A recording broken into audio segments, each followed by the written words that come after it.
Art is a consistent theme throughout time as a way of expressing ourselves and interpretation of the events and feelings around us. Art is subjective in nature, and we often describe this as beauty is in the eye of the beholder.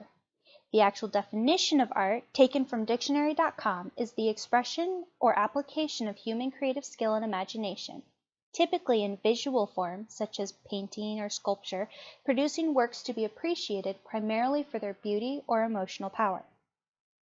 The art discussed in this video is a type of art known as anamorphic art. The anamorphic art, anamorphosis, is defined as a distorted projection or drawing that appears normal when viewed from a particular point with a suitable mirror or lens. When viewing differing versions of this art, one of the things that I observed was when the artist utilized this technique, they did so in such a way that the art pulled a person's perspective out of focus.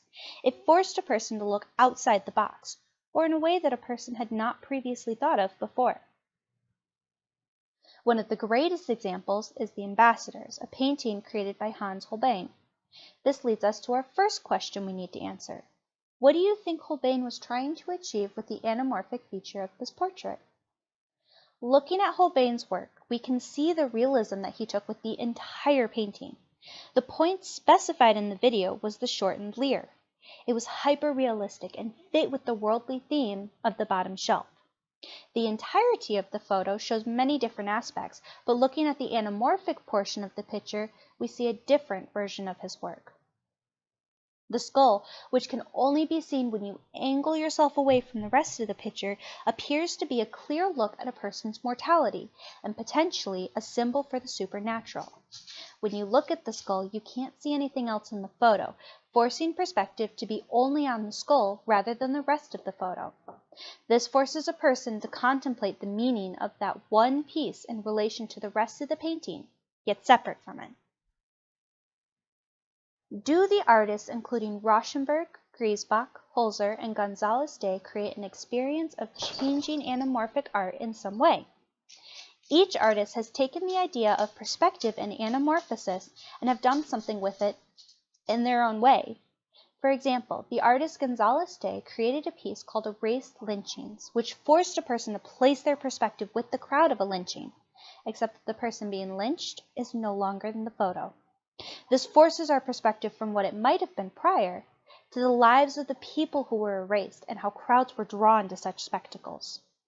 Another good example is the artist Holzer, who portrays art through words. The places that she takes her pictures and her words are intentional, conveying deeper meaning through use of both together. Her pictures force us to examine our perspective, possibly of a certain area or of certain phrases. Can you imagine some common thread between an artist in 1500s and contemporary artists?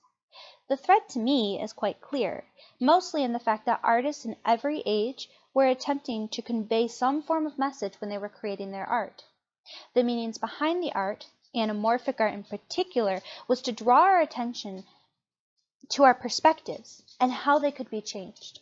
We were forced to view art differently based on each artist's interpretation of the events going on around them and what they wanted to convey. From The Ambassadors created by Holbein to Holzer's work today, there's power in art in its ability to make a person feel. Thanks for watching.